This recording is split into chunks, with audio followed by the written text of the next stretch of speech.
میرے بھائیوں، اپنے اللہ کو راضی کریں۔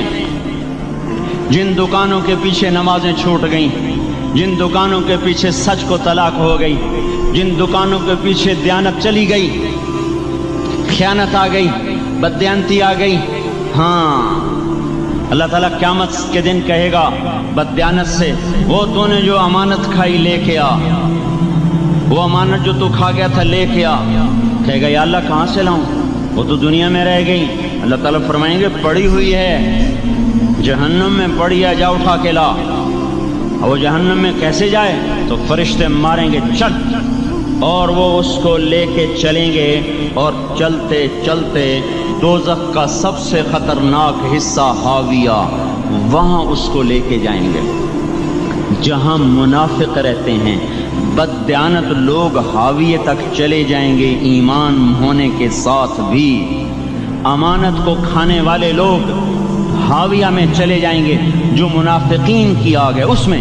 وہاں دیکھے گا تو جس کا مال دبایا تھا دنیا میں وہاں پڑا ہوگا، کہے گا اچھا یہاں پڑا ہے، اتنے میں وہ تباہ ہو جائے گا، اس کو اٹھائے گا، کندھے پہ رکھے گا، پھر اوپر چڑھنا شروع کرے گا، چڑھنا شروع کرے گا، چڑھنا شروع کرے گا۔ جب دوزخ کے کنارے پر آ جائے گا تو وہ اس کے ہاتھ سے چھوٹ جائے گا اور پھر حاویہ میں جا گرے گا۔ اس کے ساتھ فرشتے مار کر پھر کہیں گے جا واپس لے کے آ، پھر یہ واپس جائے گا، پھر اسے اٹھائے گا، پھر کندھے پہ لے کے چڑھے گا اور چڑھے گا اور چڑھے گا۔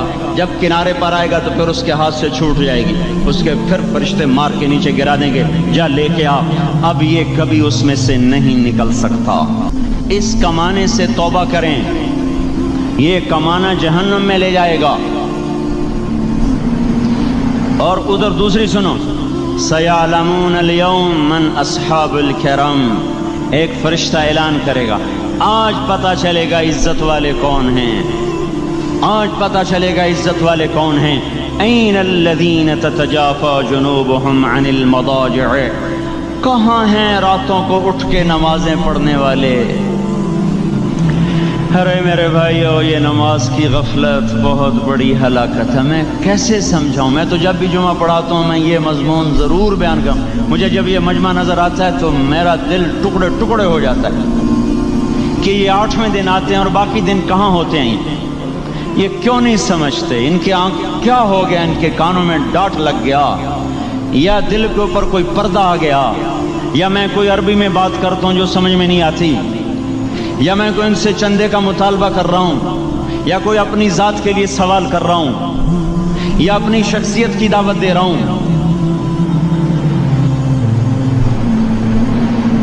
آج نماز عزت دلائے گی، سب سے پہلا اعلان ہوگا کہاں، آج پتہ چلے گا عزت والے کون ہیں، کہاں ہیں راتوں کو اٹھ کے نماز پڑھنے والے اور اللہ کے نام پہ خرچ کرنے والے۔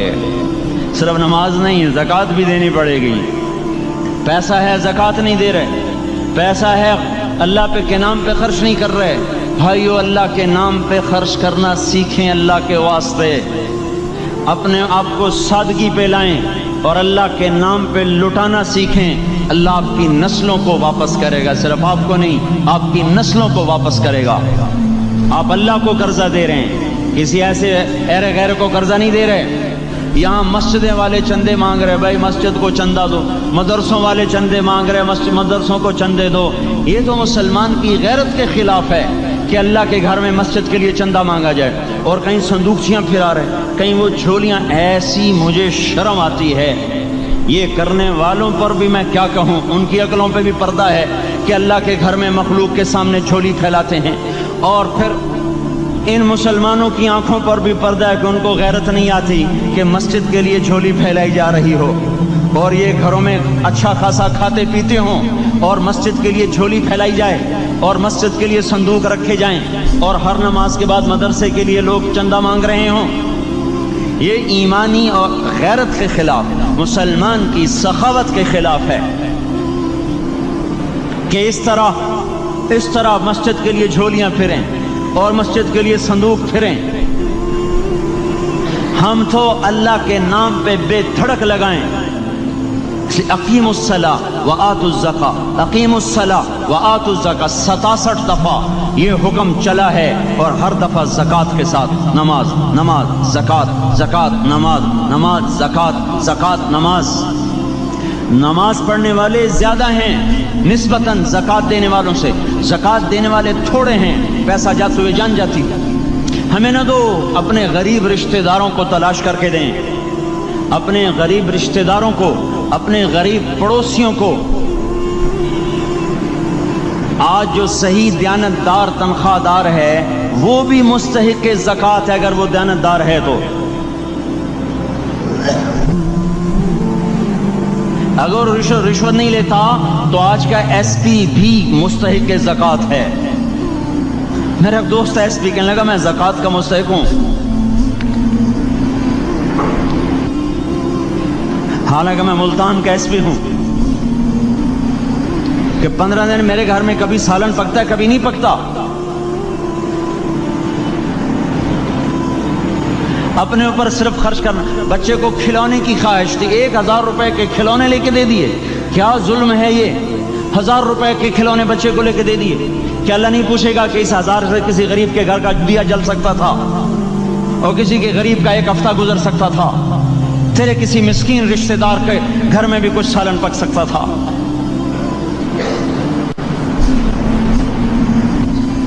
رزق دیا تو اس کا ہوش نہیں کہ اس کا حق ادا کریں، جان دی تو اس کا ہوش نہیں کہ اس کا حق ادا کریں۔ سجدہ جان کا حق ہے، اور زکوٰۃ اور صدقات یہ مال کا حق ہے۔ میں کب اپنے لیے مانگ رہا ہوں؟ میں کہہ رہا ہوں اللہ اپنے غریب رشتہ داروں کو دیں، ان کو تلاش کریں اللہ کے واسطے۔ اپنی بیویوں سے پوچھو سونے کی زکوٰۃ دی ہے؟ دے، ورنہ تو خود پکڑی جائے گی، تیرا زیور تیرے لیے گنجا سانپ بن کے تیری زبان کو ڈسے گا۔ ان کا میں نے تو بچیوں کے لیے سنبھال کے رکھا ہے، اس کی زکوٰۃ دو پھر ٹھیک ہے، ورنہ اسم کو توڑ کے اس کی زکوٰۃ دو، نہیں تو یہ مال پکڑوا دے گا قیامت کے دن۔ نماز نہیں چھڑا سکتی اگر زکوٰۃ نہیں دی، اور زکوٰۃ نہیں چھڑا سکتی اگر نماز نہیں پڑھی۔ مسجد بنا دی 50 لاکھ میں، اگر خود نمازی نہیں تو یہ مسجد بنانا اسے جہنم سے نہیں بچا سکتا۔ میرے بھائیوں، اپنی جان کا بھی صحیح استعمال کریں اور اپنے مال کا بھی صحیح استعمال کریں۔ ہم ایسے اندھے نہیں ہیں کہ جو بچے نے چاہا لا کے دے دیا، جو بیگم نے مانگا اٹھا کے دے دیا۔ نہیں نہیں، ہم پہلے دیکھیں گے اپنے اوپر۔ حضرت عثمان رضی اللہ عنہ کے پاس ایک سائل ہے، حضور سے مانگنے آیا، آپ نے کہا عثمان کے پاس چلے جاؤ۔ عثمان سے مانگنے گئے تو آگے بیوی پہ لڑ رہے، کس بات پہ؟ یوں کہہ رہے، وہ باہر چھوٹے چھوٹے گھر ہوتے تھے تو باہر آواز آ رہی، بیوی کو کہہ رہے اللہ کی بندی رات تو نے چراغ میں بتی موٹی ڈال دی، وہ بتی ڈالتے تھے نا اس کی روئی کی، تو تیل زیادہ جل گیا۔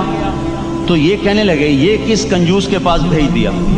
جو بیوی پہ لڑ رہا ہو کہ تو نے بتی موٹی ڈالی ہے تو یہ مجھے کیا دے دوں، یہ دمڑی بھی نہیں دے گا۔ جب ان کو باہر بلایا اور خیرات مانگی کہ وہاں سے آیا ہوں، تو انہوں نے اندر گیا، ایک تھیلی اٹھائی، نہ پوچھا کہ کتنے چاہیے، نہ پوچھا کہ کون ہو، 3000 درہم اٹھا کے دے دیے۔ وہ حیران ہو کے کہنے لگا یار ایک بات تو بتاؤ۔ کہا کیا؟ کہا یہ مجھے تو نے اتنے دے دیے کہ میری اگلی نسل کو بھی کافی ہیں، اور خود بیوی پہ تو لڑ رہا تھا کہ بتی موٹی کیوں کر دی؟ کہنے لگے وہ اپنی ذات پہ خرچ تھا، وہ پھونک پھونک کے کرنا ہے، یہ اللہ کو دے رہا ہوں جتنا مرضی دے دوں، یہ تجھے تھوڑا دے، اللہ کو دے رہا ہوں۔ تو اپنی جان کو بھی لگائیں اللہ پر اور اپنے مال کو بھی لگائیں اللہ پر۔ اور میرے بھائیوں، اپنی کمائیوں کو حلال پہ لائیں اور بیویوں کو سمجھا دیں کہ ہم تمہاری خاطر دوزخ میں نہیں جا سکتے۔ یہ ہم اس پر توبہ کریں، اس پر توبہ کریں، اور یہ آبادی ہر وقت ہونی چاہیے مسجد کی۔ چلو کوئی جو جہاں سے بھی آیا ہے مسجد کے عادی بنو میرے بھائیوں۔ ہماری جماعت گئی تھی اردن میں 1991 میں، تو ہم اسرائیل کے بارڈر پر چلے۔ انہوں نے بتایا کہ یہ ہم سے آمد رفت بات چیت ہوتی رہتی ہے، چونکہ کچھ عرب ادھر رہتے ہیں کچھ عرب ادھر رہتے ہیں، رشتہ داریاں ہیں۔ تو کہا یہ یہودی ہم سے پوچھتے ہیں تمہاری فجر میں نمازی کتنے ہوتے ہیں اور تمہارے جمعے میں نمازی کتنے ہوتے ہیں؟ ہم نے پوچھا یہ تحقیق کیوں کرتے ہو؟ ان کا ہماری کتابوں میں یہ ہے کہ جب فجر کی نماز کے نمازی اور جمعے کی نماز کے نمازیوں کی تعداد برابر ہو جائے گی تو یہودی دنیا سے مٹ جائیں گے۔ اب یہاں فجر میں 1.5 صف ہوتی ہے اور جمعے میں باہر بھی صفیں بنی پڑی، چلو میں کہتا ہوں مان لیا 1/3 طبقہ باہر سے آیا ہے، یہ 2/3 تو یہیں سے اٹھ کے آیا ہے، یہ کیوں نہیں ہر نماز میں آتا؟ میرے بھائیوں اپنے حال پہ رحم کریں، اللہ کے واسطے میری پکار کو سنیں۔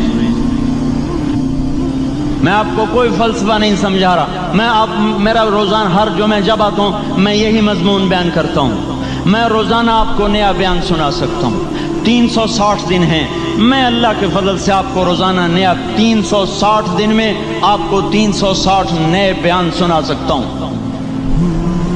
میں یہاں بیان کرنے نہیں بیٹھتا، اپنا دکھڑا میں روتا ہوں کہ پوری گلستان کالونی جہنم کی طرف جائے اور میں ان کا پڑوسی ہوں اور میں انہیں جہنم میں جاتا دیکھوں اور میری ہائے نہ نکلے تو میں ڈوب کے مر جاؤں۔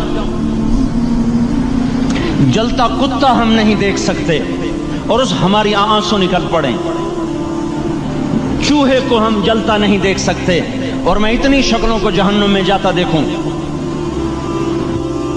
جس نے فجر آج نہیں پڑھی اس نے پر جہنم کو واجب کر لیا، جو اب آئندہ اثر نہیں پڑے گا اس پر جہنم واجب ہو گئی، پھر میں کیا مضمون بیان کروں، کیا فلسفے بیان کروں؟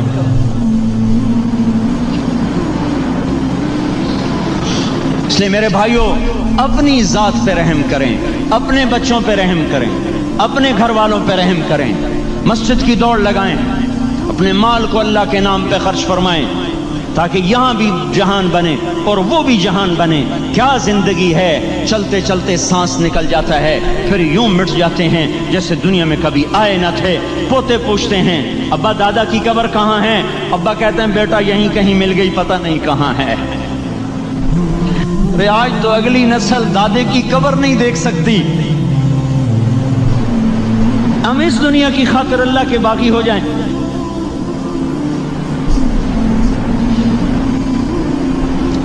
اس بے وفا جہان کی خاطر اللہ سے بغاوت کر جائیں، جو ایسا مہربان، جو ایسا کریم۔ تو اس لیے میرے بھائیوں اللہ کے واسطے اللہ کی بارگاہ میں توبہ کریں اور اپنے اللہ کو راضی کریں، یہی میری فریاد ہے، یہی میری پکار ہے۔ میں بھی توبہ کرتا ہوں، آپ بھی اللہ کی بارگاہ میں توبہ کریں کہ کوئی کام اللہ کی منشا کے خلاف نہ ہو۔